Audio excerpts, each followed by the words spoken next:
倾倒的身体，为此发挥，及一切众生，请转妙法轮，教导我们如何了生脱死离苦得乐，速证无生。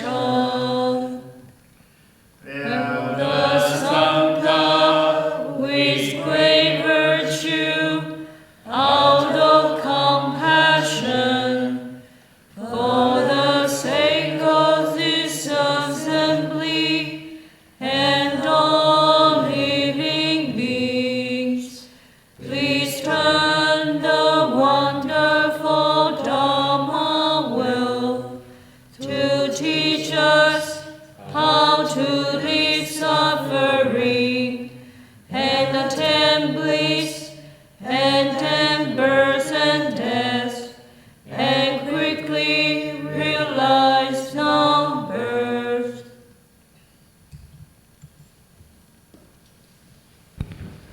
Namo tassa bhagavato arahato samma sambuddhassa. Namo tassa bhagavato arahato samma sambuddhassa. Homage to the blessed, noble, and perfectly enlightened one. Homage to the blessed, noble, and perfectly enlightened one. Namo sadanto sucedoye alahadi samya sambuddhoche. Namo sadanto sucedoye alahadi samya sambuddhoche. Together. 无上甚深微妙法，百千万劫难遭遇。我今见闻得受持，愿解如来真实义。The unsurpassed, deep, profound, subtle, wonderful Dharma in 100,000 million eons is difficult to encounter.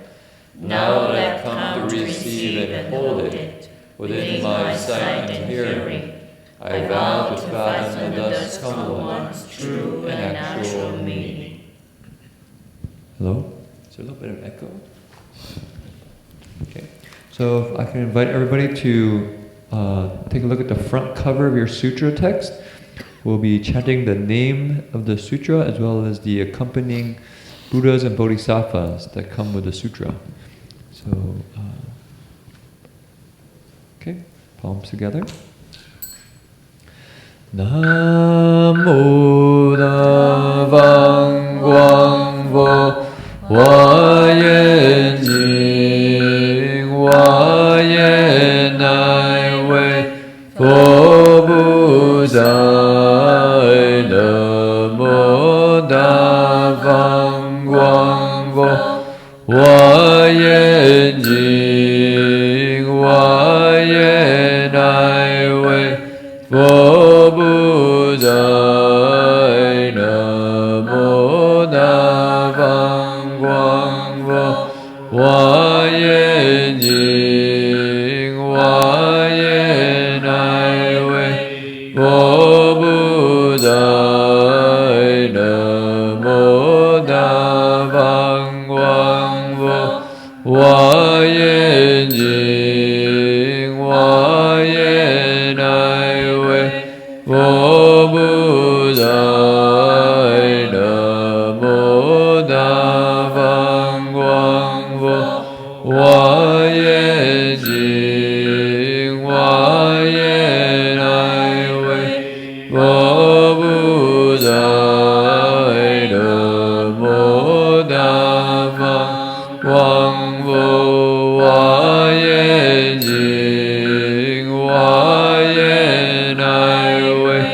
我不在的莫那方光我眼睛，我眼爱为我不想。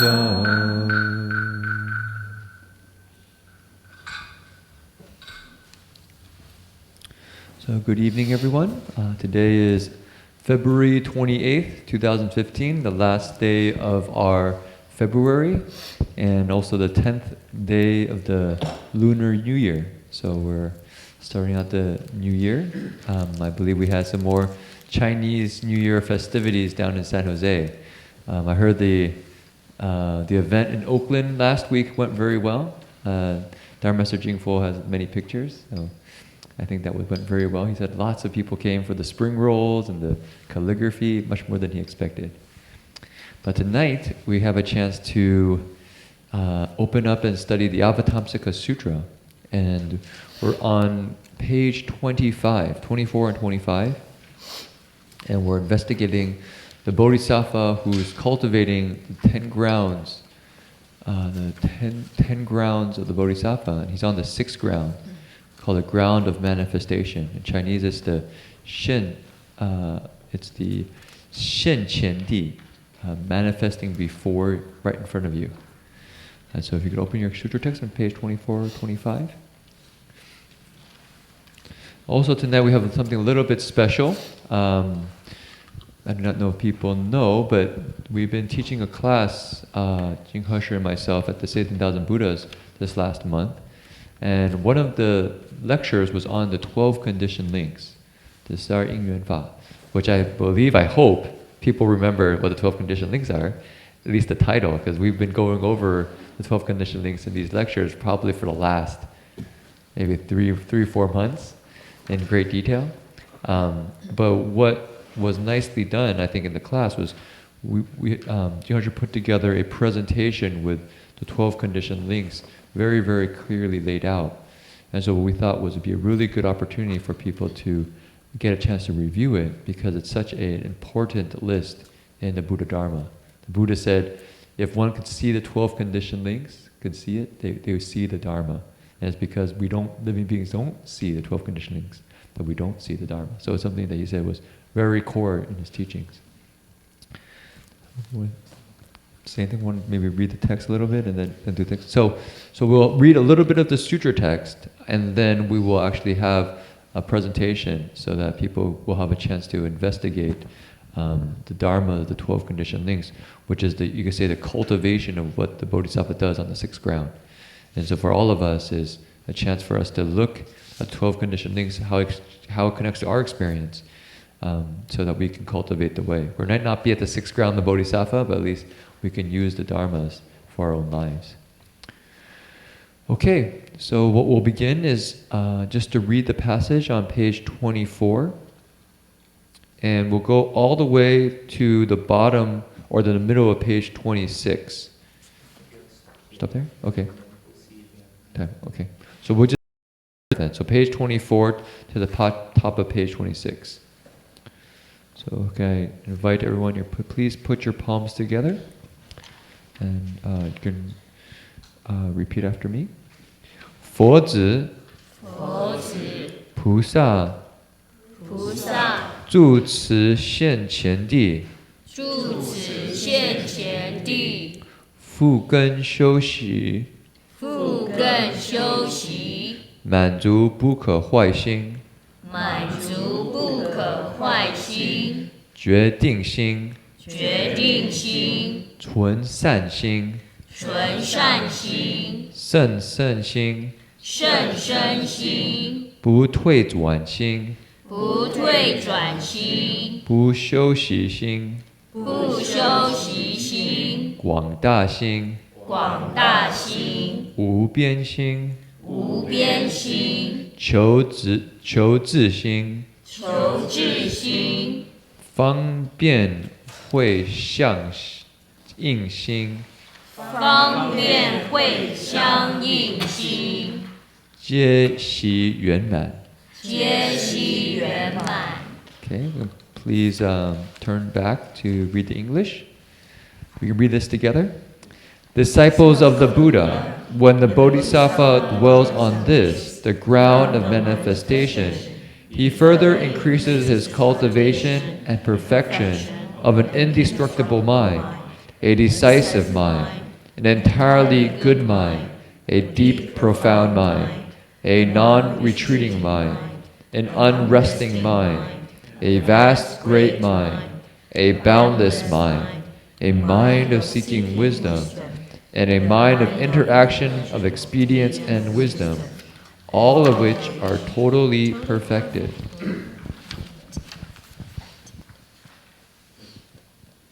Hello everyone, my name is Jin He.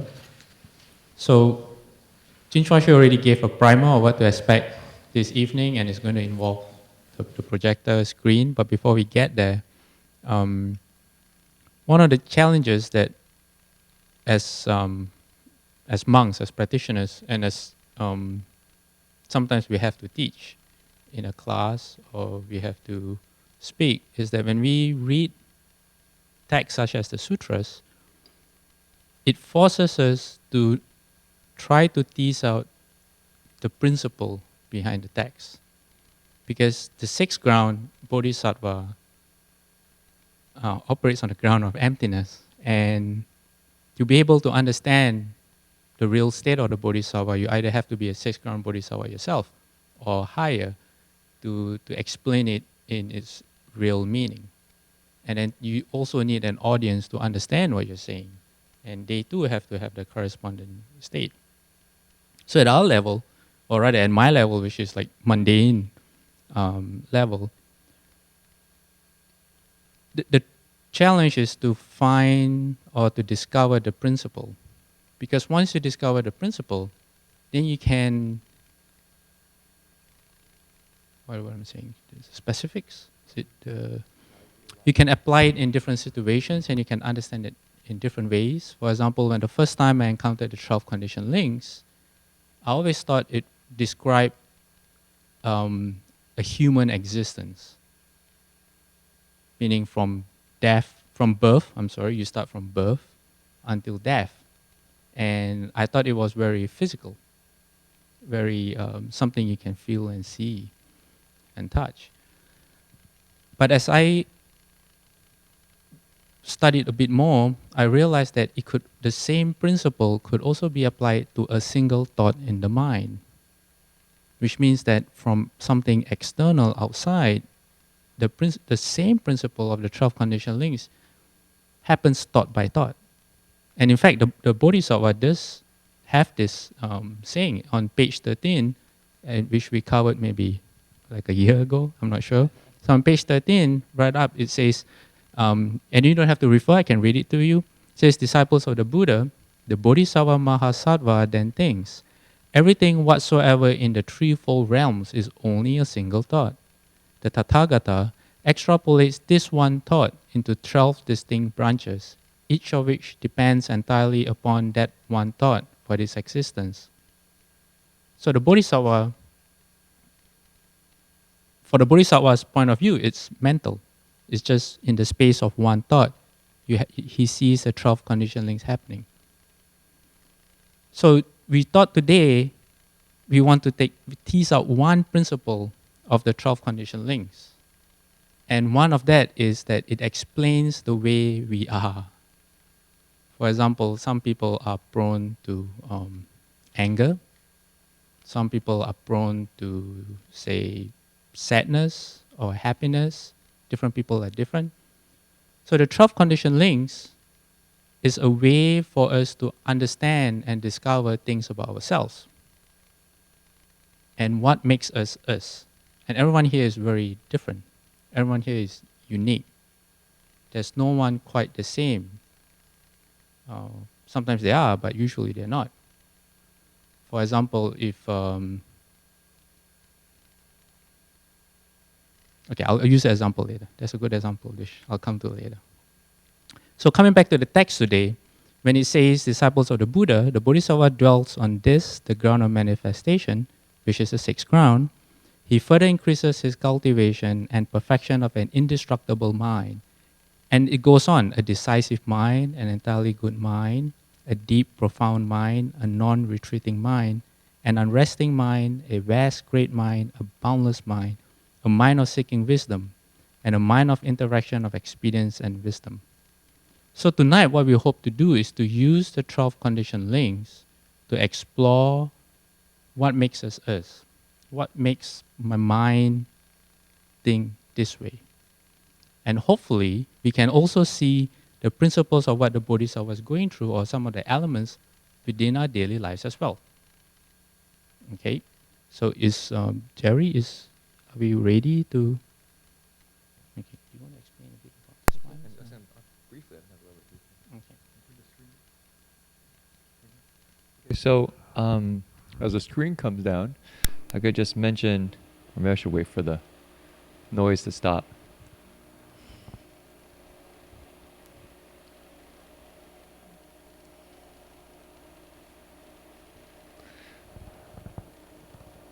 This is kind of like one of those movies. You can see the minds of the people. You know, they have the right above their screen above their head. You can see what's in our minds. When I was young and I went to the cinema, they had the curtains open when it was time. Shh. This one is a screen coming down. Good things are coming.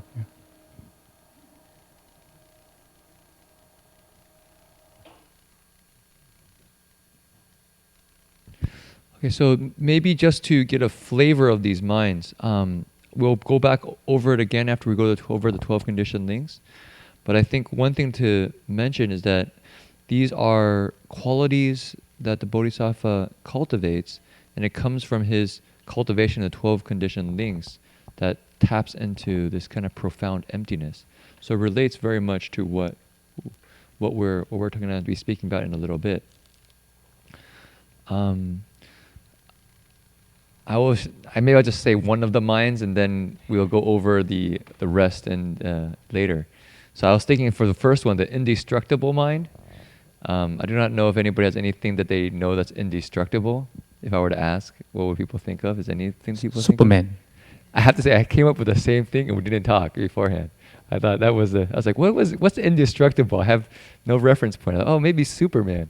And we think of that. I don't know what people would think of. Is that what comes to people's minds?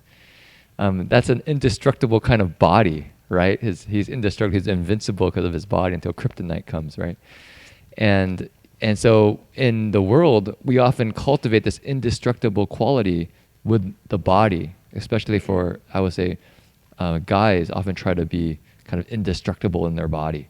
It's kind of like a mark of somebody who's very strong. But we don't really talk too much about having a mind that's indestructible. But here, so what would that look like? Well, we see in Superman, right? What does he do? He can, fly when people shoot bullets at him. Oh. How many people here have seen the new Superman movie? There's a new Superman movie? Yeah, Oh, apparently. Two. Two. Maybe Alex should give a lecture. He's got 2 Superman movies. 3. So when was the latest one? About a year ago. Okay, someone told me that Superman is not really Superman because in the movie Superman has a lot of afflictions. Oh. Right? So he's Superman in body, but maybe not in the mind. Yeah. Yeah, so there's a spirit of what would it look like to have an indestructible mind, and where the Superman can take bullets and all these kind of things are shot at him, and he's unfazed. But when things come from the mind, so afflictions come in the mind, there's some problem. So here the Bodhisattva is able to have anything come up in the mind, anything gets shot at him. Something from the outside shoots at him, something from inside pops up. He doesn't retreat from his cultivation. His mind is, indestructible. It's invincible. And how does he get there? He doesn't get there from getting very, very tight. He doesn't go and do some workout with his mind and get really, really strong. He gets it from cultivating this 12 conditioned links, which is actually this emptiness. And that's a very interesting contemplation. His indestructibility comes from seeing the emptiness of everything. So when things come up, he sees right through it. right? He's indestructible. He's not indestructible from a place of strength. He's indestructible from a place of really deep wisdom. When I meant strength, I don't mean a strength of, it's not a strength of will, I could say. It's not a strength of, I really, because he's really smart, or he's really, he has all this knowledge, so therefore he's indestructible. It's because he has real profound insight. So here we get a chance to, although we might not be at the same state, we can get a chance to look at what the Bodhisattva is doing with his mind so that he can become indestructible. And so tonight, we don't quite have it on the screen yet. Can we turn on the projector? We're going to discuss the mind. Oh, can we turn on the projector?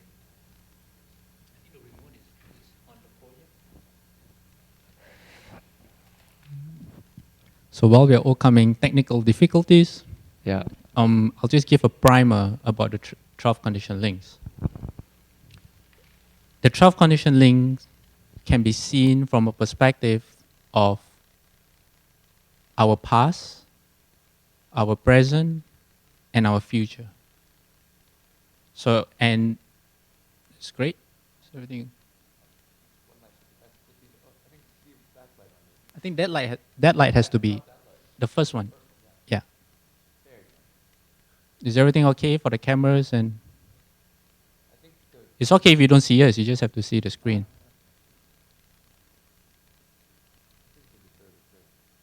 Okay, so the 12 conditioned links, from this perspective, is a way for us to see what happens in the past that brings us to this present future, and what we can do as we travel forward in the present moment that builds to a future. So this presentation was used when Jin Chuan Shen and myself were holding a class at the City of 10,000 Buddhists, and apparently the people there said that it was helpful in understanding the 12 conditioned links, so we decided to use it this evening. And the first slide is called the mind, and this is it sets it all up, understanding our mind from the 12 conditioned links.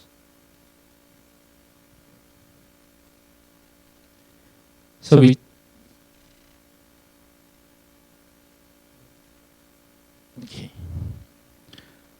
thought we'd just revisit what the 12 conditioned links are. And I have a line that says mundane dependent origination. Why mundane? Because later there's actually a version of the conditioned links called transcendental.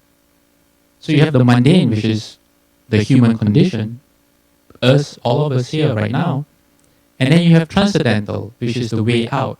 How you get out of the human condition of rebirth and death, rebirth and death.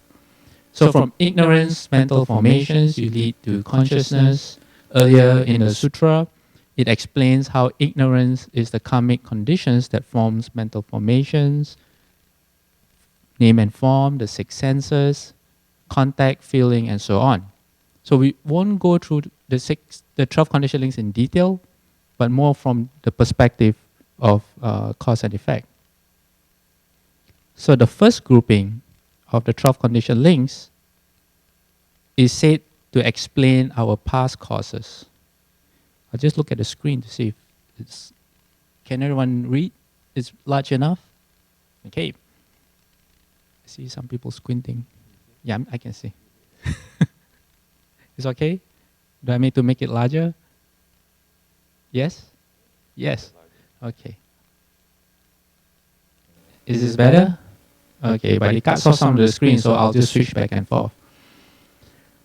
So past cause comprises the first two conditioned links of ignorance and mental formations. So ignorance, as you can see on the screen, says some of our actions have been wholesome. We never entirely succeed in freeing ourselves from a distorted and partial way of seeing the way things are, which means ignorance. So like a blind man will stumble from the right road to the wrong road. I mean, sometimes we do things that are wholesome, that have a wholesome effect. Sometimes we do things that have an unwholesome effect. Thus, ignorance as a positive misconception and not the mere absence of knowledge forms a background to all our past actions. Meaning every time we do something, every time we think, is always underlined by ignorance, because we don't really understand, if I do this, what's the outcome? We can't tell what's the outcome. We can't tell why we are here. We don't know where we are going once this body ends. That's ignorance. We don't see things for the way they are. So the formula begins, conditioned by ignorance are formations. And what are formations? Mental formations, which is number 2. Oops. It says our past, what's going on? It says our past actions under our habitual volitions, and we explain what all these terms mean, impulses and mind activities, both meritorious and unmeritorious, wholesome and unwholesome, are summed as mental karma formations. So what does this mean? It says, all the things that we have done in the past, every single thought, every single action, every single word that we have spoken, underline our habitual volitions, impulses, and mind activities. They are shaping how we think and feel. Every thought, every action is like a layer that builds on itself, like a layer cake. Sometimes it's good or bad, meaning the outcome that happens can be good, can be bad, wholesome, unwholesome, meritorious or unmeritorious, is called mental formations. So this outlines, I'll just go to the top, the past cause, okay? But this in itself doesn't really mean anything. I don't not know people. Although we've gone over so many times, do people know what mental formations are? When we say the ideas of impulses, volitions, mind activities. So since we've gone over this so many times, I don't know if we want to actually test people, but people think about it in their experience, because what I think is really valuable with the Dharma isn't so much, come here, listen to the Dharma, and go, oh, I got some merit from sitting in the lecture and listening to the monk say something. The spirit of the Dharma is you actually take it and you kind of reflect on it and see maybe how it works in your mind. That's really makes the Dharma come alive. So I'll be wondering, what do people see or what do people feel when we say mental formations? If we pointed to the habitual volitions, impulses, and mind activities, can people think of examples in their mind or their process, which might be that? Does anybody have an example they can think of? Anything? Okay, I have one, since no one. Okay. So I've Calling never on people, so. So say I've never seen chili before. Okay, if I've assume that I've never seen chili before, chili pepper, hot pepper, and suddenly in front of me is a bright red chili, hot pepper. I don't know what it is. Okay, I have no reference. It's something absolutely new. I take it, and because it's red like a tomato, I say, hey, this must be nice. Little do I know, it turns out to be a hot pepper, and it burns my mouth. Like, oh my God. So I have that layer in my mind already. Okay, and the next time I see the same thing, red chili pepper, what do I? What's the first thing that comes to my mind? I recall the memory of having seen it, having eaten it, and if I don't like heat in my mouth, I have an aversion to it. No, I'm not going to do that anymore. I once bitten, twice shy. Now, no more. So that's habitual. The first one was an impulse, all right, and then based on the impulse, it builds up, and then the second one becomes a volition. Willingly, I do not want to act on it anymore. Does that satisfy your answer, your question? I think if you want, it's oftentimes the things that we are somewhat unconscious of. I think what's actually very interesting that the Buddhism talks about this kind of space that that kind of underlines our life. If we don't cultivate it at all, our habitual or mental formations almost control our lives, because they're like these very deep impulses. You could say, if we were to look at this life, often our parents put in us, you could say, and we kind of, when people turn 23 or 24, it's all of a sudden like, wait a moment, I'm doing things that my parents did. This is very scary.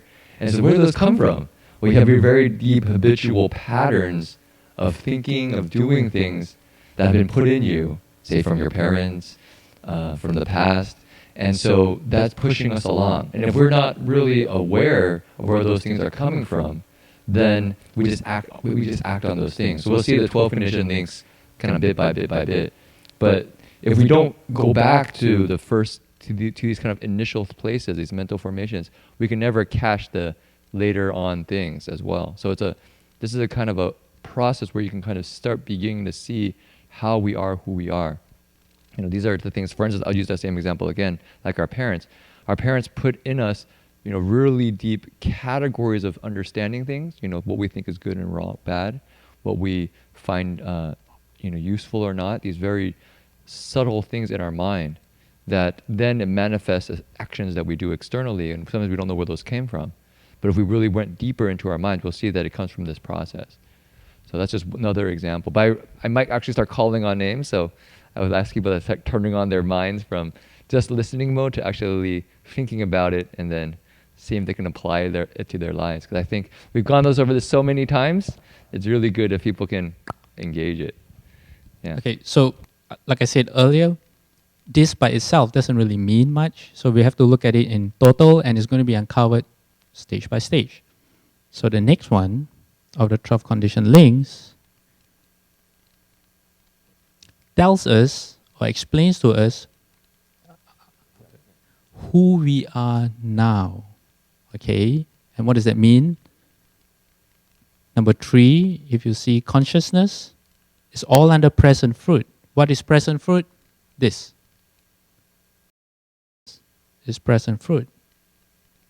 This is present fruit. Okay, what does that mean? Inside here, the way I think, that's present fruit. So consciousness, number 3, our mind and consciousness. What I've done in the past has brought me to my mind right now to this level, the way I see things, the way I think. So right now, if I see a hot chili pepper, hot. Now I see a chili pepper, regardless of whether it's actually hot or not, hot. Red equals hot. No. Not for me. I don't like that. Okay? And then name and form. So from my mind, the way I see things, it conditions name and form. So as you can read on the screen, our mental and physical makeup, which in turn conditions our 6 senses, the body, who I was born, the family I was born in, the name I was given, how my face looks like, which I cannot change until I grow, as I grow age, or if I go for plastic surgery, right? Make my eyes bigger, and my nose has something. But these things I've inherited. And 1 and 2 of what I've inherited. And then we go on to contact. That means when our eyes, we see forms and sounds. So the 6 senses are eyes, ears, nose, tongue, body, and mind, which means us. Us as an individual human being. And then every single sense input that we get through the 6 senses and the mind itself. And then feeling. It results in feeling. What kind of feeling?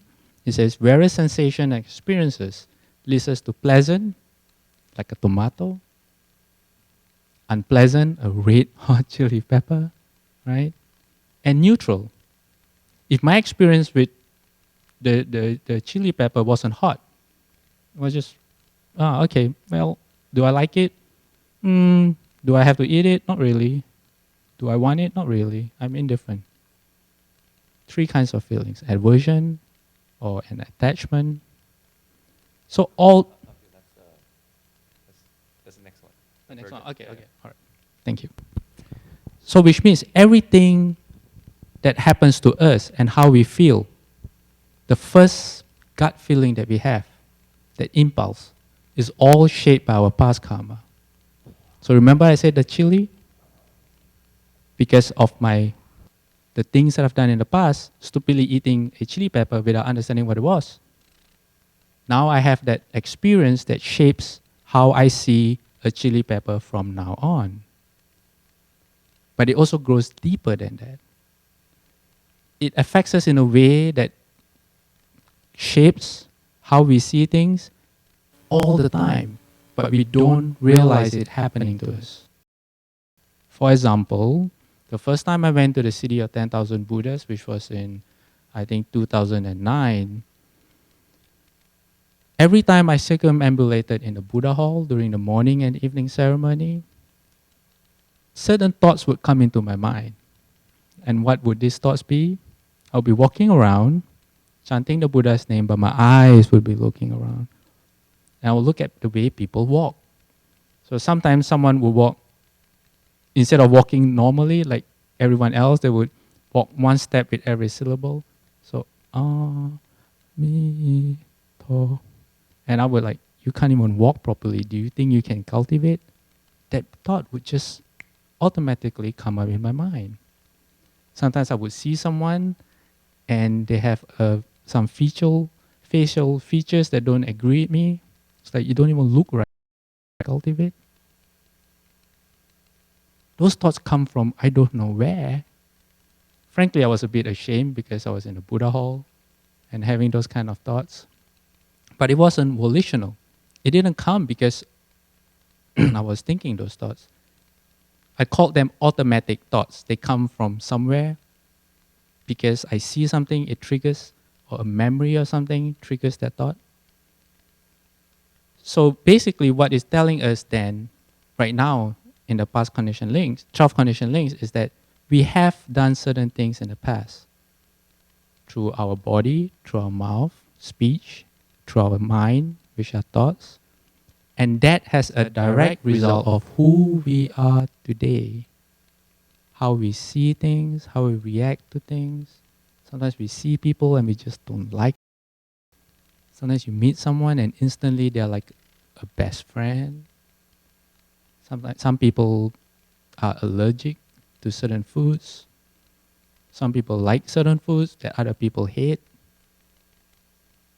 So where we are right now, whenever we see anything, the first reaction in the mind that if we don't pay attention to, it just happens just like that, which is us right now, all of us right now, called the present fruit, is shaped by the past. Yeah, just maybe one way to look at it is this is actually happening right this moment. You know, the thing that's really interesting about Buddhism is that we just saw this kind of sophisticated list, seemingly sophisticated list, but actually in this very moment, this is happening. So basically, as we experience, let's say, Jinghe Shi and myself speaking, there's a experience of, you know, be pleasant or unpleasant or neutral that we might immediately have. And that's, if you look before it, contact, six senses, name and form, consciousness, they're all things that we right now can see that we're experiencing. That's why it says present fruit. These are all things that are results from the past. They're something that presently at the moment we can see and experience that are results from the past. We want to just make sure that's really clear because it's something that's describing the experience of your mind at this very moment. So as Jin Chuan Shi explained earlier, before the screen came down, is it okay? Yeah. Okay. Before the screen came down, is that everyone here hears and sees something different. And what I mean by that, you're not actually listening to us. You're listening to what your mind is figuring out, what these two monks are trying to say. Okay, what does that mean? That means if in the audience there's say a monk or a Buddhist monk or a Hindu priest, and I use the word karma, rebirth, the Hindu priest will go, yep, yes, karma, rebirth, you know your stuff. But what happens if I have, say, someone else, say a Catholic monk, sitting in the audience, and he hears the words karma, rebirth? His understanding of those two words will be very, very different. So all of you here, because of the way you were brought up, the things that you believe in, the books that you've read, the family values that you were raised with, as you progress through life, all of you have a different way of seeing things. So that's karma. That's happening in your mind right now. I think I just have one example that was very recent that might make the point really clear. So Jing Husher and myself have to go to a summer camp in Atlanta in the summertime and speak to a lot of young kids, about Buddhism. And so we thought, well, it would be really good if we start talking to some young kids to figure out what's actually in the minds of young kids, because we actually don't. We've been out of the loop for so long. We don't know what's cool or in at the moment. And so so Jing Husher actually spoke with a couple of the young kids who came to the monastery. And later on, somebody sent us an email. The kid was like, "Huh, that was an interesting experience," and then made an interesting comment, which was, I wonder why anybody would listen to somebody with a shaved head and robes. Why would they want to listen to somebody wearing a shaved head and robes? It was just a question, it was just an honest question, because from if you imagine a young kid growing up in America, within the context of their lives, they meet a monk, and what's their contact and feeling? They have no idea what to expect. What is this? We look at that as strange can be, And so I thought, well, I guess the saving grace for that is they have no idea what to expect. So as much we can be anything. We're like a big black box. We come in and they don't know if we're exactly gonna be pleasant, unpleasant. Maybe have a very initially kind of a neutral feeling. They're not sure what to expect from us. So how old will they be? Well, they're going to range from probably 6 or 7 to probably about 15, 16. It's going to be very hard for us to make them pay attention to what we say. Yeah. So we'll see how that goes. But it's basically, you can see for people here, you hear a lot through your own background, your own history, so that you say, oh, maybe you do want to listen to, monastics, or you think, no, I don't want to listen to as I said, for a young person growing up in America, it's looking at us very objectively. Go, what is that? Who are they? What are they doing? Why do they wear those things? It's very strange. So that's an example of how, from the past, we cultivate to this very moment a present reality. Our present reality comes from what we do in the past. Okay. So basically, we're just not cool. We're not cool. Yeah. Jing Husher said it's hopeless. Monks, we can never be cool.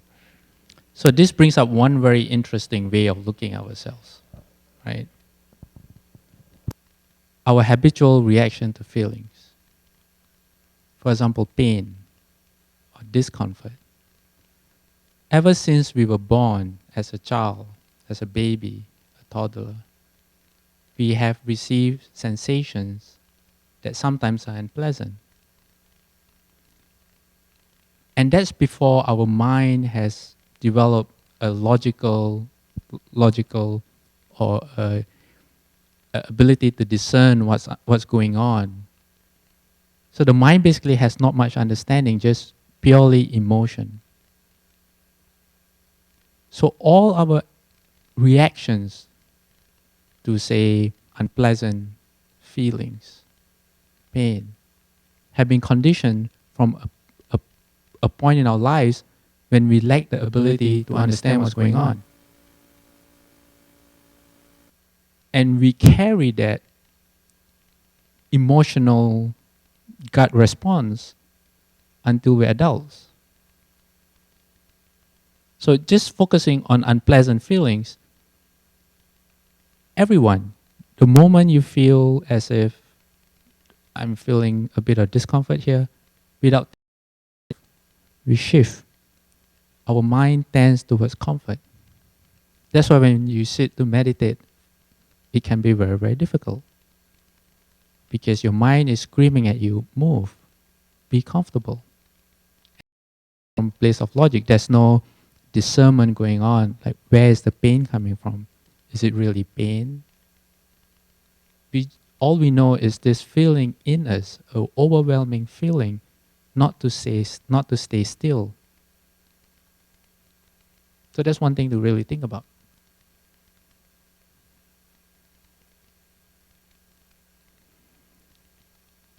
So, what we know so far from the 12 conditioned links is that every time we see, we hear, we taste something, it's all our reaction to it, whether we like it or we don't, etc., is all shaped by our past habitual experience. But in other words, our karma. So that's the question to ask. Does that mean free will is an illusion? Do I actually have free will? Or is my decision also perpetuated by my karma, by my habitual reactions to things? So, for example, if I wanted to buy a pen and I say, I want black, and I look at a black pen and say, maybe I'll choose red. Is that really free will, or is that based on some kind of past habitual energy pushing me from black to red? So that's one question. Yes, maybe I think the pictures are really good here because I think that describes what actually a lot of people feel. Are we just robots? Right. I know, and actually, as a kid growing up in high school, I know, talking with my friends, one way of seeing ourselves was we're actually all just robots. Was it really? Are we free? Do we have any freedom? Is it just kind of robots going through life? And the other one was the puppet. There's like a puppet master. Are we just puppets of some system? We're just getting pulled. People pull the strings, and we just kind of move around. I think there's lots and lots of movies that we see. I haven't really watched movies for the last 10, 15 years, but I'm sure the same theme hasn't disappeared, which is some kind of puppet master in the background controlling the masses or people doing these kind of things that are very much like just puppets in his game, like pawns in his game. And so are we just that? Are we just stuck in this kind of cycle? And this has gone on in Western thought, I think in Indian thought, Chinese thought for sure, the sense of predestination, right? We just fate. This is just how things are. We can't really make any choice in our lives. So this is something very, very deep that goes throughout all cultures. I think the human mind tends to try to figure out what's going on. And when we look at it, we go, yeah, when I really think about it carefully, a lot of what I'm doing now comes from what I've done in the past. So do I have any freedom? Or is it, what's it about? Or am I just playing out the things that I've done in the past endlessly? Right? So that's a question that comes up. Yes, and Alan says yes and no.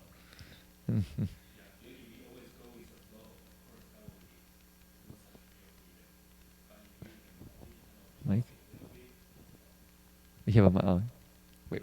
Reflect, contemplate a little bit more, then the freedom might come along. So that's really up to the individual. So that's kind of yes and no. But in the modern day, it's probably very difficult because everybody always so busy. And keeping busy is almost something must do. So. Okay, lecture over. Okay, so Alan was saying yes and no. If we just go with the flow, then yes. And if we take a moment to pause and reflect, no. Right? Is that right, Alan? And in modern times, it's really difficult because there are a lot of things distracting us. Okay. Go with flow. No. Going with the flow is not freedom. That's what Alan is saying. So is that okay? Yeah, right? Okay. So yes, and we will find out later. In my life, what is under my control? So that's the next question that we can ask ourselves. So what then is under my control? If everything is shaped by my karma, if my karma tells me, if my karma shapes my reaction to everything, I like that, I don't like this, I want this, I want that, then what can I control?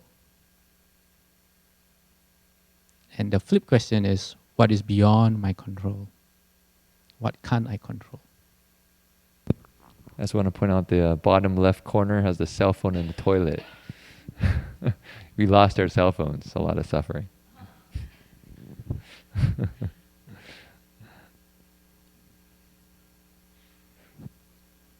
So now we move on to number 8, 9, and 10 of the conditioned links, which is our present cause. Yes. Yes. Third, I guess it was the third. Could you hold them? Consciousness comes. Really close to your mouth. Consciousness Yeah, there. comes before, name and form. It seems to make sense, but if we reverse the order, what would happen? Name and form and consciousness. Or, I was wondering why consciousness is before name and form. You can explain that. Maybe this is a first reflection. The list is actually called the 12 links of dependent co-arising. Co-arising meaning that they're actually very much all interlinked. They're all very much interlinked. It's not so sequential like like you can kind of put it all in a line and you kind of, okay, this happens and this happens, this happens, this happens. It's all kind of coming at the same moment, forming itself. But you have an example? I have an example to explain this analogy that Chin Shi is saying. One of the Theravada monks, Ajahn Chah, said that it's just like falling from a tree. You fall and pop, you hit the ground, and that's very, very quick. But you can, if you want to, you can break it down into hitting one branch, a second branch on your way down, a third branch. So within our minds, this happens really quickly. So I'll let Chin Chuan finish, and then I can, depending on what he says, I might add something to 3 and 4. Not to correct him, but my perspective. Correct if I say anything wrong, please. So, this 12 conditioned links, if you actually look at it in the Buddhist tradition, it was actually the Buddha's discovery of the way out of suffering. So what he did was he actually looked at each link. So for instance, he saw, which we're going to go into at the very end, which is the problem of what he saw was life, which was the problem of suffering, pain, distress, lamentation. And he tried to find the source of that. And he tried to find the source of that. He tried to find the source of that. Trying to find the source of that. So these links come from that, of him looking at something and trying to find the source or the thing that conditions it, and he brings it back. And so there's that process. So the idea is, when you look at name and form, which is oftentimes the kind of mental and the material world that's created, it comes from consciousness. It comes from some kind of consciousness, and in this process, consciousness is, I don't know if it's still relevant to this system in the very moment, but it's often considered the link that brings us from one life to another life. So it goes from, let's say, from the past, the consciousness moves to a new kind of embryo, this got fertilized embryo, and goes into the embryo so that there's a consciousness, and then that develops out into name and form. What's explained. I don't know if that makes sense. That's very, very deep. I don't know about being very deep. That's just how it's explained. And I think so. That requires maybe a look into the idea of rebirth, if that's something that people consider in their minds. But I think it makes it. I mean, at least it's interesting. It's saying that the Buddha actually explains the process of how our you could say life continues on. Life to life to life through this conditioned process. So the other element of looking at it is that although the Buddha talks about rebirth, he doesn't say that there's something that's inherently essential that's continually moving on. There's a dynamic process that's always changing. And his insight was to be able to break free of this cycle. So anyways, I don't know if that's too abstract, but if you have a better direct explanation. Okay. Yeah. So when you say consciousness, do you mean the mind consciousness that we use to see things? That mind? Seems to be the important point, because when I was wondering what consciousness really meant, because 6 senses, mind there is consciousness based on the mind. Yes. As a sense organ, right? So this but that's different from this number three consciousness. Correct. So there's a consciousness of the cognitive reasoning consciousness. That's number 5. That's the mind that we're all using right now. The mind that you're using to understand the words on the screen. This consciousness, because that's already there in number 5, this consciousness is a more subtle level of consciousness that has not had that, because you don't have the 6 senses yet. So it's more, and that's why it gives rise to name and form. There's something going on in the mind, but it's not, you could say it's almost subconscious in that respect. Yeah. Rather than this cognitive mind that we're all using right now. Does that help? Make sense? Okay. Another way to look at it, a very simple way, but don't quote me, would be I'm conscious right now, I see the Buddha hall. If you knock me out, no more name and form. But that's from 5 to 4, if you reverse the order, like you said just now. Okay, I'm sorry, that might not be helpful. So going back now, we've already understand who we are right now. Okay? And this is the key in the 12 conditioned links, because it tells us at this precise moment, we have control. Until then, we were robots or on a string, pushed by our habitual way of saying things. But it's at this point of 8, 9, and 10, right after feelings, that we regain control, or we have the option to be in control. So craving, it says, from feelings we like or dislike, we give rise to craving for more pleasant or fewer unpleasant feelings. And I think was it Nagarjuna who, so I think it was Nagarjuna who, how he related this would be number 6, contact, would be the point when a child is born into the world. That's how he sees contact. And he explains feeling as the experiences of the child as the child is growing up. So as you're growing up, you're developing, and you're learning all new things like riding a bike, eating hot chili peppers. That's 7, that's feeling, all right?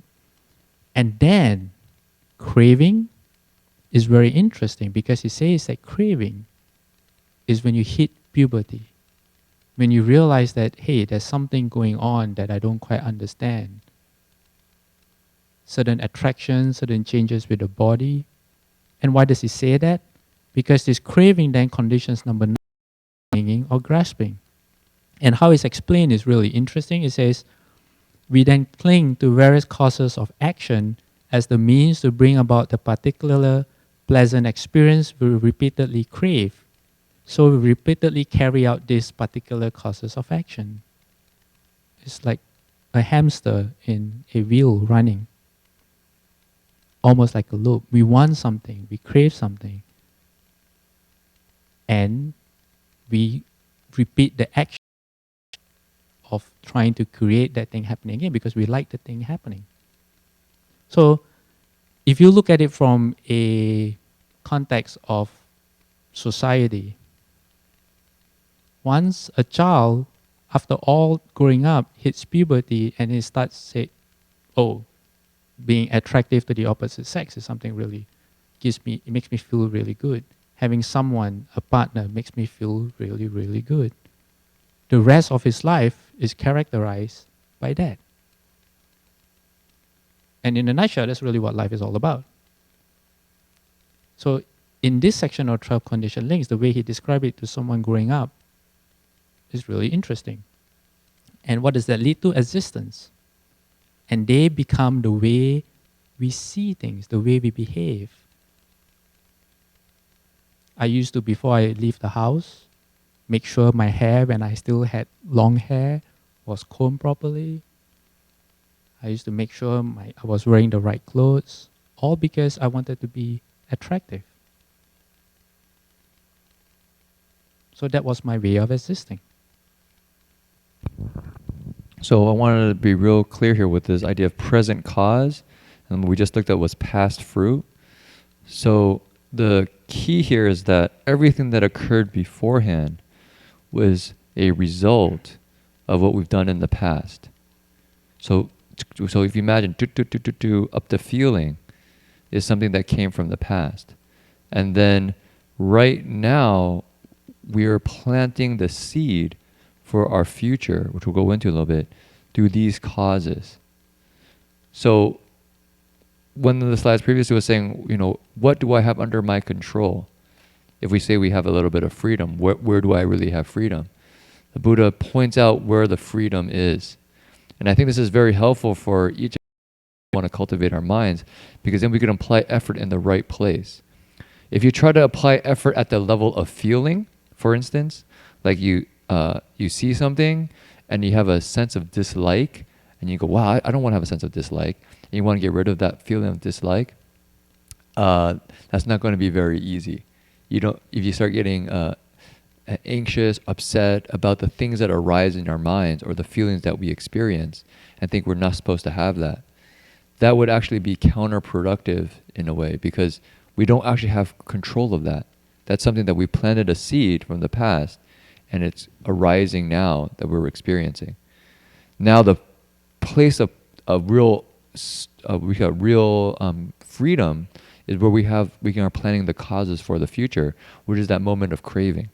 So that's why the Buddha's teaching a lot is about freeing ourselves from craving and attachment, because by doing that, we're breaking the cycle.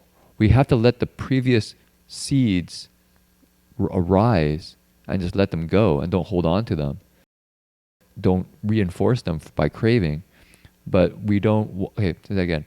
When the previous seeds arise in our minds, we don't want to react to them, but instead we just, for instance, if we have a cultivation dharma, we can go to our practice and not continue the cycle. And that way we get freed little bit by little bit. It's not that we can go and change the actual feeling or not want to have it happen. When we do that, we're just repressing it, or just kind of having aversion to it. And that's not very helpful in cultivation. That's just kind of a repression. So it's actually this little link is really important, because if you don't understand it, then you can apply your whole life trying to cultivate the way, trying to get rid of feelings, and it'll not happen. It won't happen. Things will arise. Or if you try to have it happen, we have this, I don't know if people have heard this term called spiritual bypassing. I don't know if that's something that people have ever heard. In the West, there's a new psychological term called spiritual bypassing. Is where people use their spiritual practice to bypass their emotions and feelings. And it's actually a psychological term now. And so, and it particularly happens with Zen practitioners. So they would diagnose you with Zen practitioners because they would meditate trying to put an end to feeling. They don't want to experience anything. They kind of meditate, and not try to have any feeling. And then when these things start arising, maybe they practice for 10, 15 years and they feel like they have some kind of real, they've kind of feelings, but all of a sudden some things all start up again. They go, what's going on? And they come up even stronger. And it's because they haven't actually dealt with the real problem. They've never actually looked at their 12 conditioned link process. They just try to repress something. They keep pushing, and maybe they feel a little bit peaceful because they pushed it down so much. But at the moment the conditions arise again, all the things come up again, and they think, oh my goodness, I've practiced for so long. Why am I not free? I thought I was awakened or something. And then they have all this kind of mental crises. So what we're trying to do in our cultivation is we're not trying to deal with getting rid of feelings. We're trying to attach to our feelings by not going with the next thing, which is craving. That's a really important principle. I just want to point out, because that's I would say a key in our cultivation of what makes the 12 conditioned links very useful. And what also, like last thought, what I really like about the 12 conditioned links is that it seems very it's very rational. You can look at it and go, oh, that actually can make sense. Kind of looking at it link by link by link. It's not that the Buddha says, just take it on faith.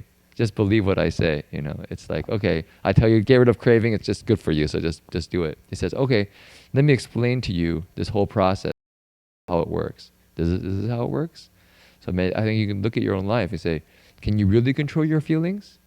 or is it something that just happens just like that, right? So it's what we do after the feelings that make a difference. And it's also called purifying our karmas, which I'll come to later. So I have what Jin Chuan was saying just now reminded me of an experience that I had. And I think I may have mentioned it in the Buddha Hall here before. For those of you who have heard it, too bad. For those of you who have not. A few months ago, I was back here. And I was with my old group of friends that I grew up with since I was 14, 15 years old, and some from college. I met up with them. And I have not been back for about 6 years. So when I was there with them, I felt as if I had never left. So I spent these 6 years trying to be a monk, and I became a monk. And the way I spoke totally changed. The clothes that I wear, everything, the way I eat, even the way I walk and the way I eat, is no longer that old me. But when I was with my friends, and when they started getting used to this bald-headed friend wearing these weird clothes next to them, and they started being normal in their speech, in my mind, I was back to my old self. I had not changed. So then I saw how karma exists in the mind. Because the conditions were right. I was all my old friends in a familiar environment back home. My mind just, despite 6 years of being away and my so-called cultivation and practice, in my mind, everything they were saying, I was having a conversation with them, but I wasn't saying it out. The only thing that was preventing me from falling back in habitual ways was the fact that I had precepts and deportment, and I saw myself as a monk, and I could no longer joke with them in that way or say the things I wanted to say. But in my mind was really strong, all these feelings. There were many, many funny things that I wanted to say that I really had to, no, don't say it. Just be a monk, don't say anything. Yeah. Oh yeah, future cause. So then it leads us to the future cause of a further birth and then old age and death. And then the cycle comes again.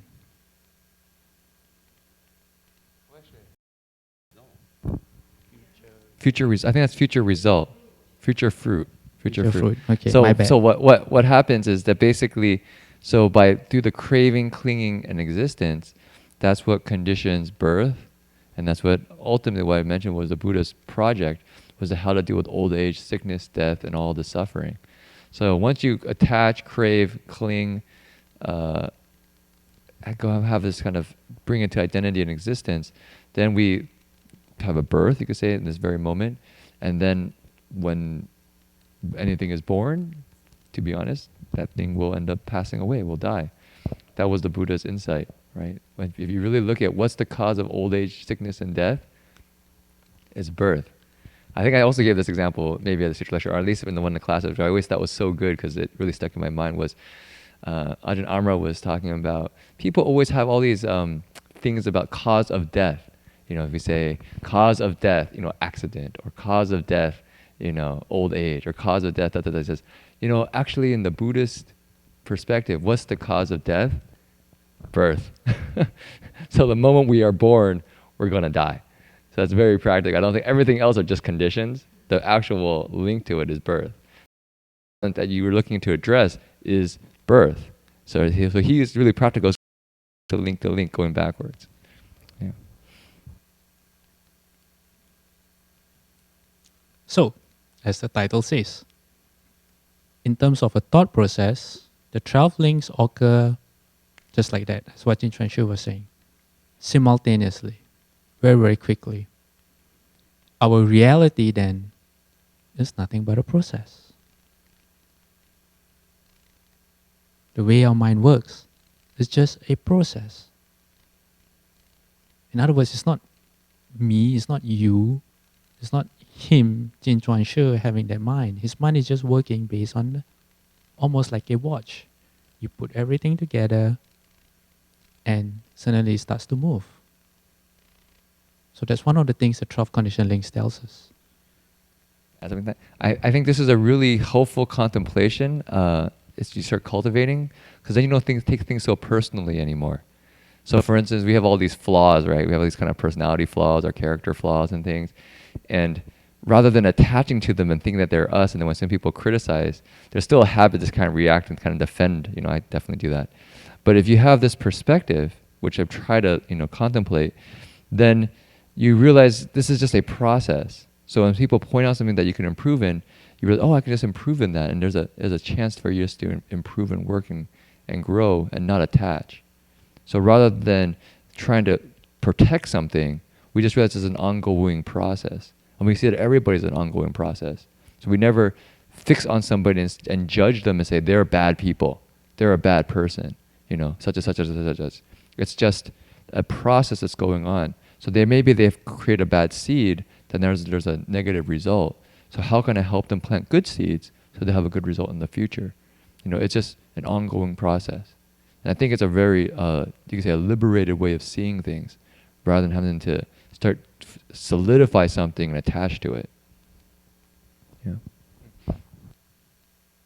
So we cannot control who we are, our bodies. That's why some people are born with full faculties. Some people are born with certain things that are not quite complete. We like or do not like our body, friends, environment, etc., etc., etc. This is the 8 sufferings, which we won't go into, or the choices that life gives us. Do we have actually control over, a lot of things that happens to us? But what we can control are our responses, our cause of action. For example, if I punch Jin Chuan Shi right now, he may not be able to control getting angry. That feeling might just come up, or it might not. But what he can do is be in control of what happens next. Either he punches me, or he just ignores me, or something else, or make a joke. That is under his control. So if we can control our responses, our causes of actions, our thoughts. But because we don't really see things for the way they are, we don't know which cause of action is skillful or not. So for example, he may think that if I punch him and he makes a joke and say, Jin He is so stupid, tries to make a joke, but then that backfires. That might make him look bad. I say, I shouldn't have said that. That made me look so stupid. Right? We don't know what's going to happen. They say hindsight is 20/20. We don't know which thoughts lead to the arising of suffering and which lead to its cessation. How do I form a thought that brings me towards happiness and avoids suffering? How do I know? What are the guidelines that I have? Like if we drive on a road, we know because the road has lines. We go to driving school. They teach us how to drive. But there's no school to tell you how to think. There is. You go to school, you have to make money, you have to be successful, you have to be number one. Right? So it says, round and round we go. Where we end up. So stuff happens to us. Just on top. We react. And then we create more stuff. And then stuff happens to us. And then we round and round and round like a circle. Right? We are trapped in this circle. The 12 condition links is a circle. Okay, this is not a recycling logo. Okay? But it is in a way because we get recycled over and over again. Right? This is a Buddhist recycle logo. So, round and round we go, where we end up is under our control. If you want to, if you choose to. So instead of going round and round, we can choose to spiral up. Or even spiral down if you want to. but Not recommended. not recommended. Yeah. So what does this mean? How can it be under control? Our feelings. So this song, if you are probably above 35, you know this song. If you are younger than that, you probably don't know this song. In school, when I was young, we used to sing feelings, but we modify it and we say insect on the ceiling. So that's the song. Okay? And what does the Buddha have to say? It says, all feelings being experienced with detachment, not being delighted in, will become cool. They arouse no new craving, provoke no new expectations, and lead to no new accumulations of karma. So it means whatever you feel, be careful of how you react. It says be cool. The Buddha is telling you to be cool. Right? We'll become cool. Yeah, be cool. Don't give in to your feelings. Be aware of your feelings and where that leads you. So someone who might tell himself, I'm a macho person, who builds that identity for himself. I'm macho. Imagine if he's standing in line and someone cuts in front of him, what will happen? I have to defend my ego. This is not fair. I have to get justice. All because he built that ego. But if he understands, if I do something on that, it might lead to a fight or something. So he stops himself. Okay, no, not this time. This guy is bigger than me. He probably knows Kung Fu. So no, I'm not going to do anything. Be cool.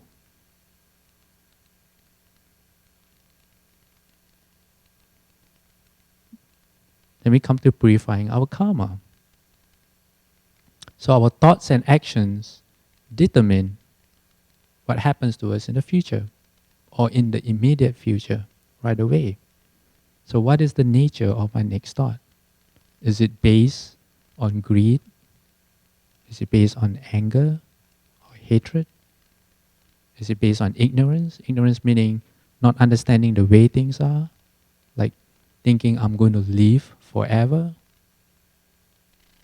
thinking that my actions have no consequences, therefore I will steal things, or I will go rob a bank, or I will do harmful things, thinking that smoking doesn't cause cancer. Things like that. What is the intention behind my actions of body, speech, and mind? What propels me when I get out of bed? What do I want? What is my reason for being? For the Bodhisattva, it's very clear.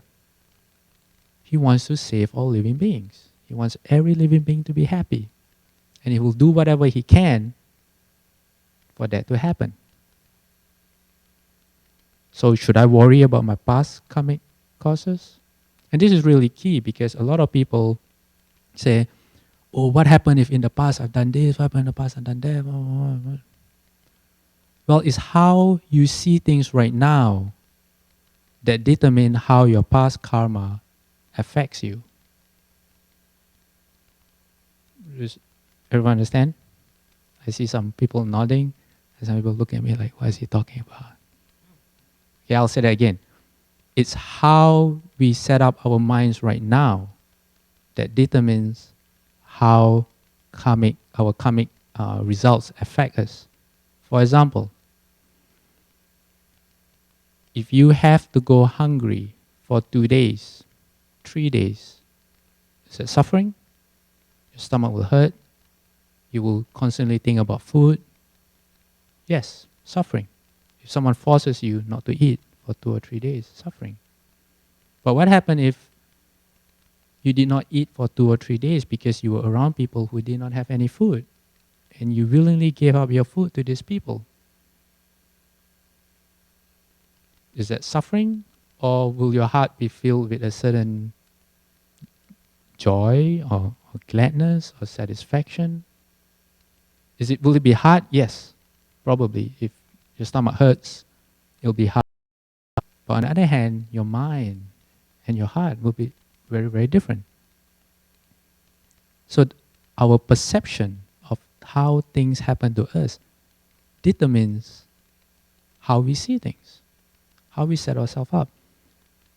Is my mind constantly on the welfare of other people? Do I care about the people around me, or I'm just everything for myself? I have to be number one. I have to be first in line. I have to win all the time. I can't let anyone even look at me wrong, or say anything wrong to me, or I'll get offended. Or do I have an attitude of compassion? I used to drive in Malaysia, and Malaysia, sometimes the drivers, and I was one of them, so I can't really complain. So people would make me upset when I was driving. I would think that I was a good driver, therefore all other drivers are stupid, bad drivers. People would cut in front of me and I would get upset. But what if someone had told me, oh, you know, sometimes people, they're rushing to a meeting just like sometimes you do. Sometimes they have an emergency at the hospital. And if I really understood, I say, oh, okay. So someone cuts in front of me, say, oh, maybe he's in a hurry. Someone tries to overtake me, okay, I'll just move to the side and let him go. Guess what? No affliction. Exact same thing will happen, but it's how I set up my mind, how I see things, that determines what happens to me. So isn't that funny? It's not what people do to you or what things happen to you, it's how you see things that determine how you feel. So that's the last one. What happens when we change our perception? Does anyone have any questions? Jin Chuan Shi was going to ask questions. You want to ask? We don't have that much time, but I can mention another thing about the 12 conditioned links is that, so what Jing He just said is, can we change our perception? The Buddha gave the 12 conditioned links as medicine. So this is one way we can use to understand things as they're happening, so that it helps actually change our perception. So if we saw our feelings within this links of these 12 causal links, or not causal links, these 12 conditioned links, then it naturally creates a distance and coolness in the mind, because we start seeing things from a different perspective. If we think we are our cravings, we are our feelings, they are who we are, I should, if I fulfill this craving, sometime I'll maybe in the future get free, because I just need to fulfill this craving. If you have these other perspectives, then we might get upset when being met, and it kind of gets reinforced. So this way of seeing things is one way to see something, one way to change our perspective, to be able to get, ultimately what the Buddha says is, then we ultimately can get free of all suffering and confusion if we use these 12 conditioned links as our way of seeing things. And ultimately these 12 conditioned links will, even that we can let go of in our process, because we can see through that as well. But this process is a process of liberation. Just want to point that out. But given we went over a lot, I don't know if people have any questions. I think that would be valuable to see if there's something that particularly people saw. I see the next one about the way out. So I was going to say something about the way out. So maybe you'll have it in the next slide. Yeah. Yeah, I actually have a question. Perhaps you could scroll up a bit. Okay. I'll say stop. No, a little bit more. Actually, to the list of the 12 links. The puzzle? Yes. Oh, here we go. Yeah, right there. So, Jin Chuan Shi, you just spoke about how there's this important sort of gap between feelings and cravings. Craving, yeah, there's a important gap there. The feeling part we can't control because it's based on past. Yeah, as a past fruit. I mean, the present fruit. Right. Now, this might gonna sound like I'm trying to get a cop out or something, but to a certain extent, it also seems like a lot of our cravings are like, as soon as a certain feeling occurs, like certain cravings, lots of them are there right away. So, I mean, would you agree that like there are some cravings that are just there at the moment, and there's another layer of cravings that we can actually work with at our present stage?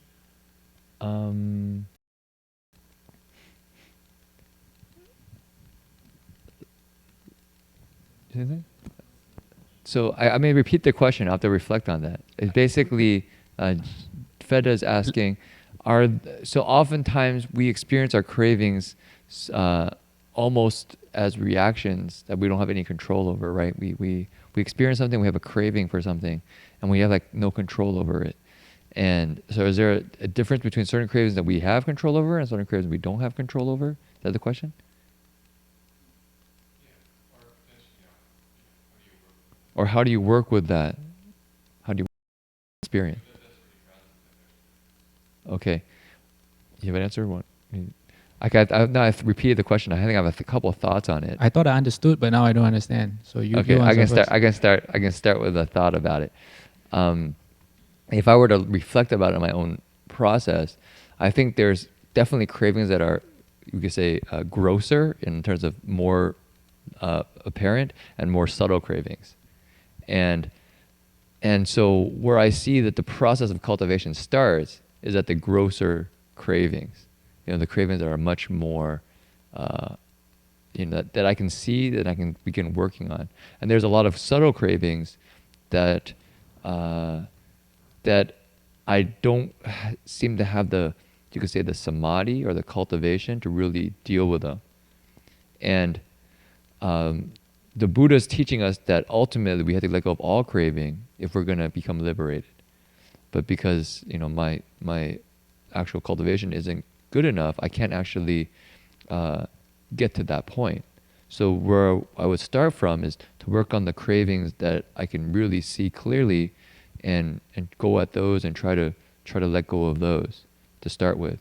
But then bit by bit, and I think you probably have experienced in your cultivation, or everybody who's been practicing a little bit, is that you can start with some very very gross cravings. I don't know if the word gross doesn't really work, because that's kind of like coarse.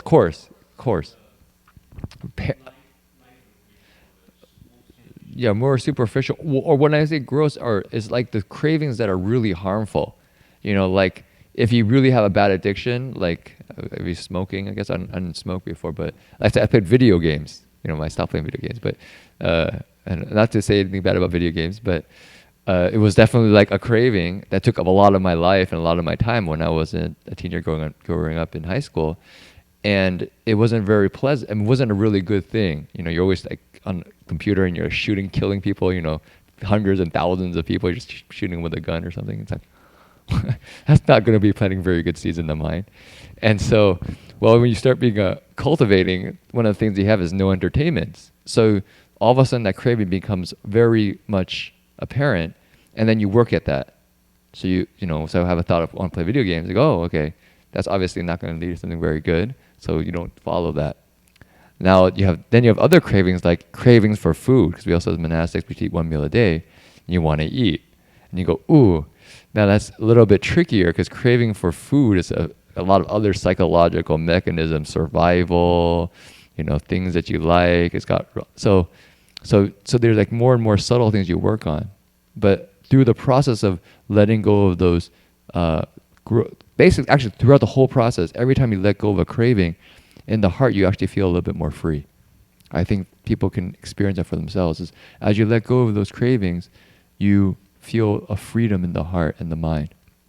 It's literally like you're untying yourself, untying a part of your body. Sometimes part of your body actually relaxes when you let go of a craving, because when we crave, when we do something, our body somehow gets involved in it. So as we relax, our minds get more relaxed, our body gets more relaxed, and we get the ultimate indestructible mind of the Bodhisattva, right? His indestructible mind, as I said, doesn't come from a tight strength, a clenching. It's a complete relaxed, open space. So anything comes up, he just says, oh, that's just a process, no problem. Goes by. He's like the really good martial artists who are like never use martial arts. Anything comes up, they're just completely relaxed. Oh, no problem, okay. And if they need to be humble, they be very humble and let the thing pass, because they don't want to get in a fight, no problem. Right? That's real gong fu. Yeah. Okay, more? Maybe later. Okay. So I see you have a next slide, which is the way out. Okay. Okay. So earlier I spoke about the 12 conditioned links being called the mundane dependent origination. So this is called the transcendental dependent origination. And these are actually two different systems that you see, this list. This list is transcendental dependent origination. It is the way to get out of this cycle, this spiral that we're in, up, down, spiral. So it starts with faith, joy, that leads to rapture. And this is, again, a karmic process. One leads to the other. So from faith, joy, rapture, tranquility, happiness, concentration, finally end up with knowledge of destruction of the cankers. What does that mean? It means knowing things the way they are. Ending birth and death. Being fully in control of yourself. That's what it means. And this faith, I just want to add, is it's not the faith as, say, you normally associate with like a religious kind of faith, like a belief. It's more a trust or confidence, both in the teachings and in yourself, that you can achieve something. And it comes not just from understanding, but from putting that understanding into practice, and the practice resulting in a self experience that validates the teaching. So it's not just understanding something and going off and not doing anything. There's a few steps involved. And what's interesting is how the mechanism of precepts, which you see on the right, this fancy snake-like pattern here, if you start off with precepts, it leads you to freedom from remorse. Meaning, if you really, in your mind, your body, and your speech, you follow the precepts, you know you've done nothing wrong. You won't argue with people, you won't fight with people, you won't upset anyone, and it end up you don't upset yourself. So that leads you to a joy or gladness, a sense of well-being that's really strong. And what does that take you? Rapture. And the list goes on, and it's very, very similar to the transcendental dependent origination. So which means that the way out all starts from precepts. Just those precepts, like driving school, precepts are a school or where you learn how to regulate your mind. What thoughts are harmful? What thoughts are not harmful? What thoughts will result in a wholesome future outcome? It's all guided by the precepts. I was going to add the driving school. So, yeah, as you already said it. This is the how the Bodhisattva can cultivate an entirely good mind. Is because he knows the precepts. He sees how to really develop an entirely good mind. It's not a good mind like, you know, he's kind of trying to be good for some kind of identity, or trying to be good because, you know, somehow somebody's going to praise him, or somebody says, this is good, therefore you should follow it. It's because it's good because it's skillful, that leads to this liberation, this complete freedom from suffering. That's why the word sometimes good is tricky in Buddhism, because we say there's good and evil, and it's very much in this kind of dualistic mind of the West.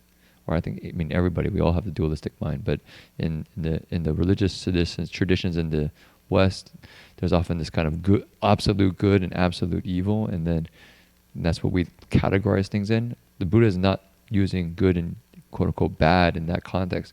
Good and bad is basically good are things that leads you to liberation. Bad things are taking you away from liberation. So bad people, they're not really bad people. There are people who might have confusion, so that they're doing things that create more suffering for themselves and other people. And so then we should have this heart of compassion to help them find ways out of that suffering. You know, that's the spirit. So I think that's a really useful way of seeing it. So then coming back to the text, so we started off by saying, or at least I started off by saying, the challenge was to always understand the principles and how we can apply them to ourselves.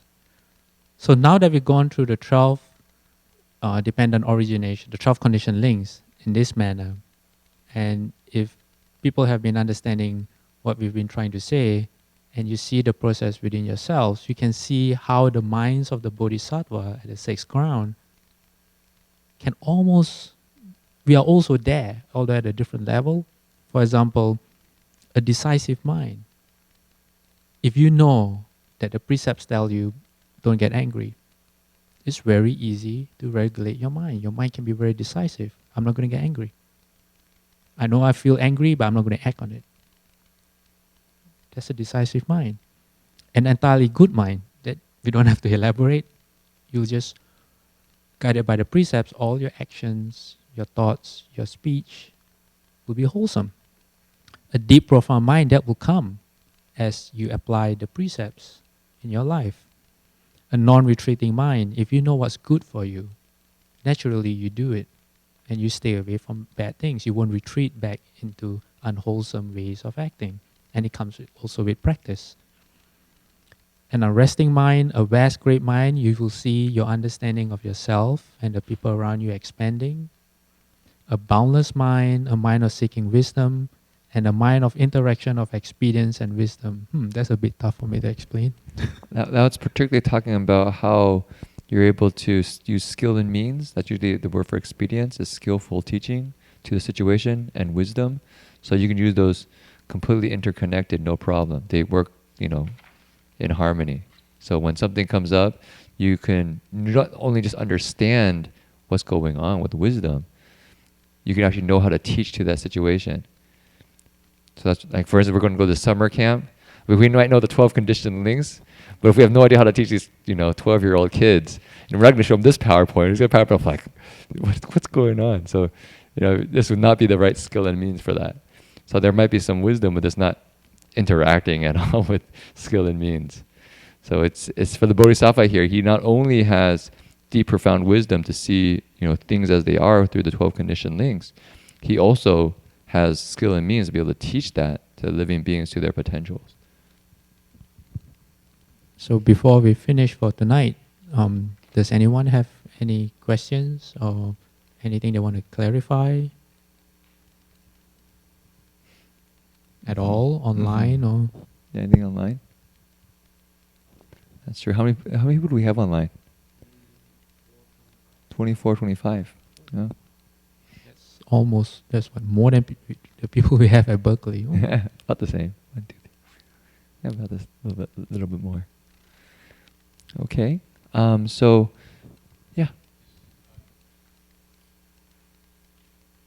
Just wondering if you could expand a little bit, because you went over it very quickly on the Pushoshi Shin, so the mind that does not rest. Yes.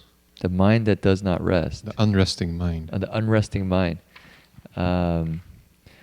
I can say when I read it, my own associations with it, which are, do you have a particular question about it? What I say? What do you have something about it that you have a question about? Reading the translation, unresting mind, it almost brings up an image of a restless mind. A restless mind. Yeah, I had to think that one is reading that. Yeah. It also brings up the image of someone who's very productive and doesn't get much sleep. And doesn't get much sleep. Goes on working. And yeah. Very productive mind. So it's for sure not a restless mind. That's one thing to point out. The Bodhisattva does not have a restless mind in that way. His idea of unresting mind is a mind that doesn't take a break. He doesn't go, I'm cultivating here in the monastery, and then it's Saturday, Sunday, and there's living beings. Sorry, don't go save you today because I'm actually on break. Yeah, he doesn't need Kit Kat. I take a break. Yeah, he's not on holiday. He doesn't go on holidays and say, "Oh, living beings, I'm gonna take a break from saving people today, and I'm just gonna go do my own thing." He's just constantly vigorous in saving people and helping people. I think you just mentioned the idea of productivity is. I think it's tricky to use that word because it's almost become, I think, the primary way that as people in our society, and particularly this area, have created an identity, is if you use the 12 conditioned links, you can actually really see our happiness and our unhappiness is linked to how productive we are. I at least for myself, I can see that if I'm productive in the day, then I'm somehow happy. And if I'm somehow not productive in the day, I'm somehow not happy. If things are not efficient and not going like really efficiently, I'm somehow really afflicted. And one of the things I get afflicted by is actually efficiency. And when things are really efficient, I somehow think things are going really smoothly. Now that's actually a delusion of the mind, where I'm applying my own categories, my own likes and dislikes, and then my own cravings and aversions to the process. So the bodhisattva here is not being productive to reinforce his identity of being a productive, contributing citizen to the nation or to the country, or fulfilling ego to wanting to be seen as somebody who's really important by being really busy or something. That's not what the bodhisattva is doing. He's here becoming really vigorous because he's trying to save living beings. He's trying to cultivate the mind, which requires this kind of vigor and strength. So that's what I said, for me, what the mental association that comes up is when Reverend Heng Sher tells stories about Master Hua and how he would non-stop from morning to night be helping people regardless of the situation all the time. And it was really inspiring for his disciples. And his disciples would try to follow suit, try to be like Master Hua. Oftentimes, they weren't able to maintain that level of vigor, that level of spirit. Myself, looking at myself I can't maintain that level of vigor. So I have to just look at myself and be realistic where I can try to apply my energy and be vigorous, but not try to overdo it.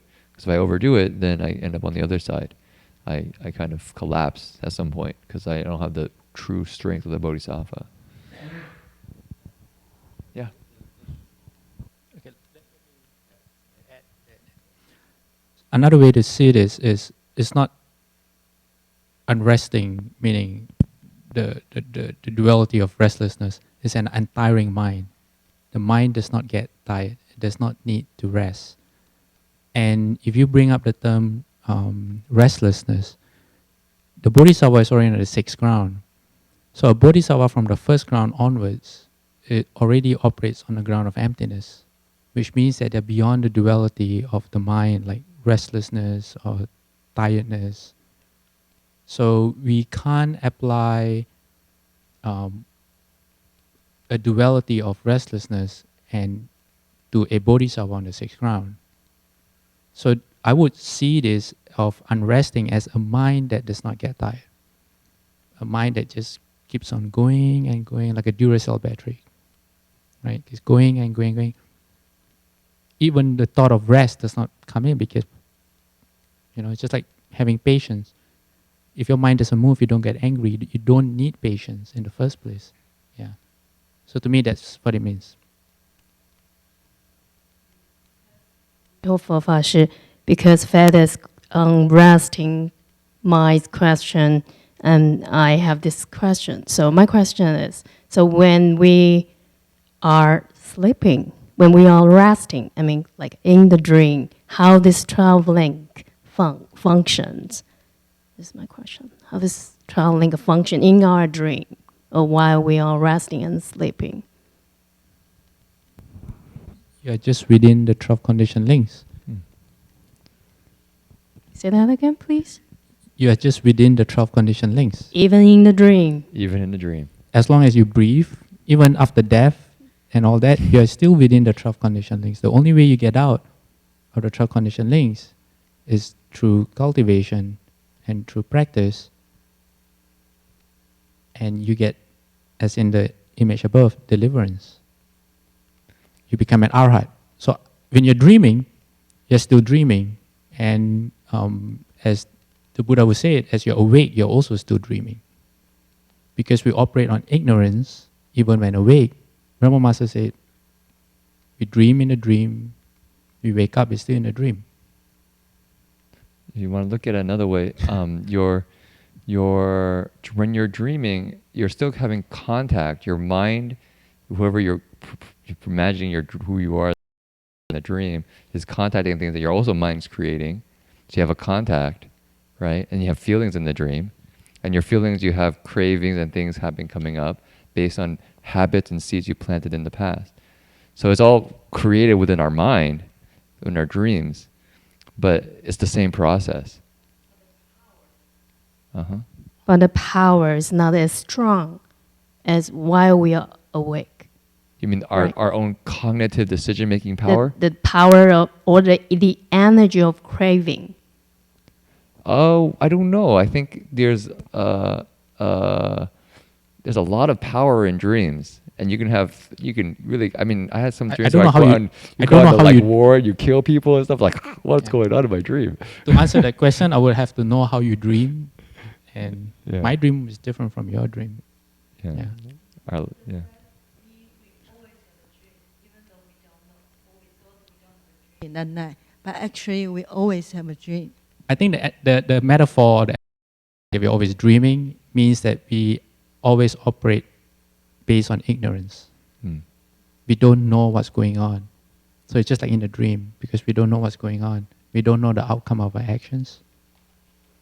So that's a way of saying you're dreaming. Because when you're dreaming, everything is real. And when you wake up, oh, I was dreaming. But when you're dreaming, it's real.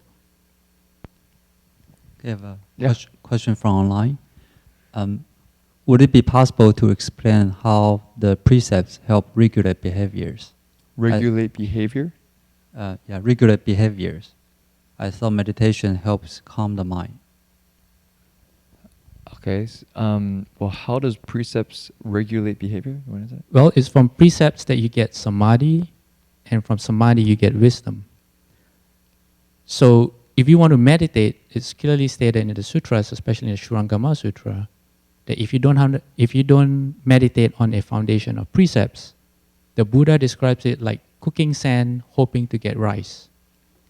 You can cook the sand and you can boil and boil and boil for 1 minute, 1 year, 1,000 years, and you will still be sand.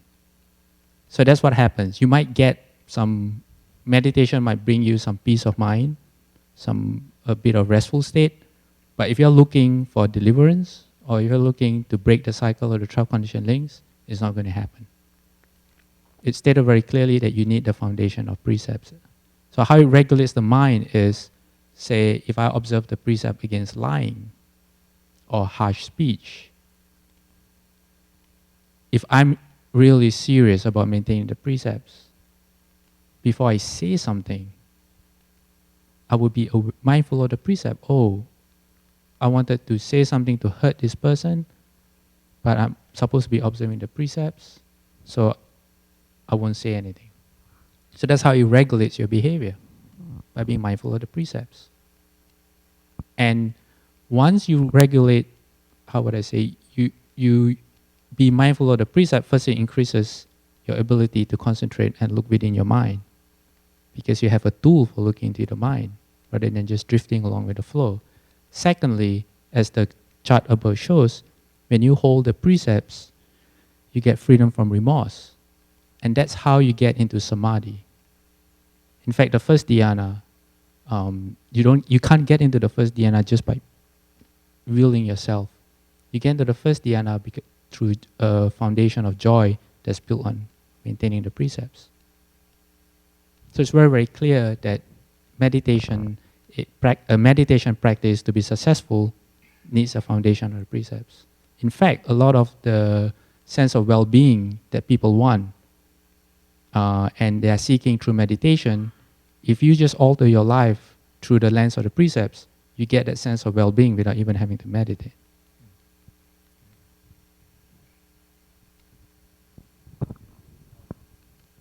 There is one more question from online. I think he wants to see if Pastor can explain the difference of not suppressing feelings. I think he meant difference between suppressing feelings and just let it pass. So What's the difference? As Fashi mentioned. Okay. So the question is, what's the difference between suppressing feelings and letting go of feelings and letting them pass? So I'll just describe to you the process of suppressing a feeling, right? And we see if that's like how they experience it. So a feeling comes up, let's say I'm addicted to something that I want that I know is going to be harmful for me. I just give an example of video games. Right now, that's not a big affliction in my mind, but let's imagine it was. I go, okay, that comes up, I want it, and I would actually say, you don't want it, don't follow it, you know, and I would push it down and ignore the feeling. I would actually push it away. It's like I don't like it, push it away. And you can feel in the mind a kind of an aversion, a sense of I don't want it, get rid of it. That is.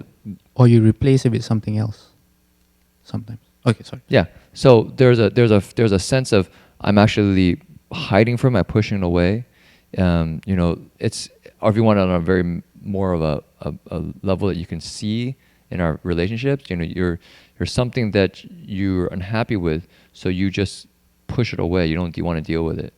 And so that's kind of like a repression. Now, the idea of letting it go and just letting it pass is, let's say the experience comes up, you use the 12 conditioned links by understanding that's all a process. So everything that arises will pass away. That's the Buddha's wisdom, is basically saying anything that arises will pass away. So I have this desire, this feeling that could turn to craving. I might even have some craving, but every piece of this process, I can not follow the next link and just let it go and just observe. So one way to do that is if I have a meditation. Also, meditation is really valuable because it gives you the space even to observe from. If you don't have that space to observe from, then we're almost just like robots because we have no space between feeling and then craving. There's no actual space that we can use to cultivate. And so when we have that little bit of space, then the thing comes and we can just observe it and it goes away. And as that happens, bit by bit, we can become more and more free. So that's actually really important because in the Dharma, there's two ways of approaching things as it comes up. One is to follow it. You know, we have a craving or a feeling, we just follow it. One is to repress it, to push it away, kind of get angry. And the other is just to observe with wisdom. And if we use that observe with wisdom, we develop insight, which allows us to become ultimately free. So that's the sense of the ultimate with the Dharma is you get a really let, and then you get really truly free. Because every time we push it away, we're still giving it a kind of power because we're reacting to it. Yeah. Okay, I think we have pretty much time, but I wanted to give a couple of announcements, which is one is we're having an Amitabha weekend recitation retreat here at Berkeley Monastery on March 14th and 15th. So people would like. I know last time we had quite a big turnout. So this in about 2 weeks' time we'll have a Amitabha retreat for 2 days. What else? We have our classes still are normally happening. And is there anything else that people think are important to announce? Oh yeah, tomorrow we have the full day Amitabha recitation, starting from 7:30 in the morning to the afternoon 5 o'clock. And but other than that, everything is pretty much the same schedule. Okay, so we're going to do our transference of merit. People have it on the back of your Dharma request sheet. It says dedication of merit. Can you put up the screen? Yeah, so this is a chance for us to take hopefully we learned something useful tonight that we can apply in our lives, and that goodness that we come from being able to study the Dharma together, or the goodness of just holding the precepts here in the Buddha hall because we didn't go out and kill, steal, lust, lie, or take intoxicants. There's a lot of goodness in that. I promise you. On a Saturday night, a lot of people are doing other things with their time, and so coming here and doing something that's hopefully bringing you a lot of joy by studying the Dharma, we can actually give to other people and wish that they will also find a way out of suffering as well.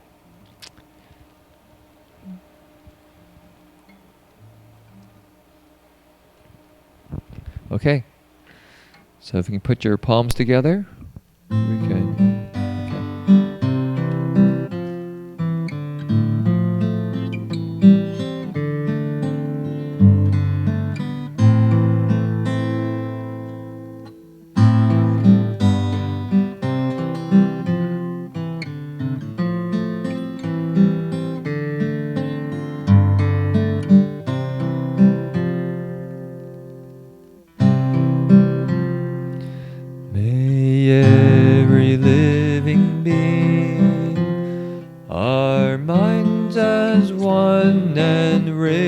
radiant with light. Share the fruits of peace with hearts of goodness, luminous and bright. If people hear and see how hands and hearts can find in giving unity, give their minds away to great compassion, wisdom, and to joy. May kindness find reward. May all who sorrow leave their grief and pain. May this boundless light break the darkness of their endless night. Because our hearts are one, this world of pain turns into paradise. May all become compassionate and wise. May all become compassionate and wise.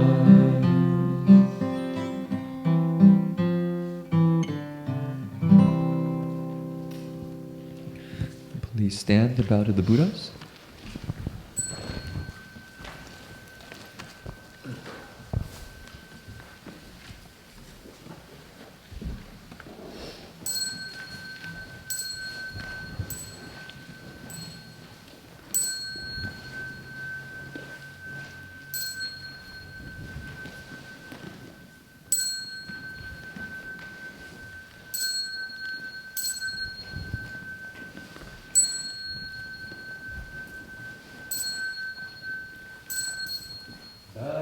Respect to the Venerable Master.